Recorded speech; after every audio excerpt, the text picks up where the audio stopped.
लोकशाहीचा बुलंद आवाज, रिपब्लिकन वार्ता, महाराष्ट्र। आंबेडकरी चळवळीचा बुलंद आवाज, लोकनेते विजय वाकोडे काळाच्या पडद्याआड। परभणी जिल्ह्यातील दीनदलितांचा ढाण्यावाग झुंजार लोकनेते नियतीने हिरावला। परभणी मागील 4 दशक आंबेडकरी चळवळीचे नेतृत्व करत परभणी जिल्ह्यात शोषित वंचित बहुजन समाजातील लोकांच्या न्याय हक्कासाठी अहोरात्र शेकडो आंदोलन करत न्याय मिळवून देणारे रिपब्लिकन सेनेचे राज्य उपाध्यक्ष लोकनेते विजय वाकोडे यांचे आज दिनांक 16 डिसेंबर रोजी हृदयविकाराच्या तीव्र झटक्याने निधन झाले।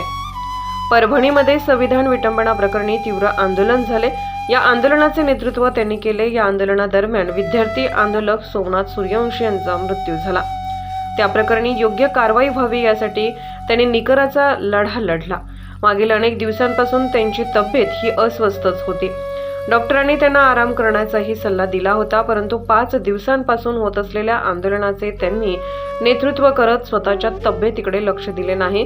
सायंकाळी 7 वाजता त्यांना अस्वस्थ वाटू लागल्याने शहरातील अनन्या हॉस्पिटल येथे भरती करण्यात आले। हृदयविकाराच्या तीव्र झटका आल्याने त्यांनी अखेरचा श्वास घेतला। आंबेडकरी चळवळीची ही पोकळी भरून निघणारी नाही, असे चळवळीतील अनेक नेत्यांनी आपल्या भावना व्यक्त केल्या आहेत। आंबेडकरी चळवळीतील संपूर्ण आयुष्य वाहून घेणाऱ्या लोकनेत्यास आम्ही आमच्या रिपब्लिकन वार्ता महाराष्ट्राच्या वृत्तवाहिनीतर्फे भावपूर्ण श्रद्धांजली वाहत आहोत।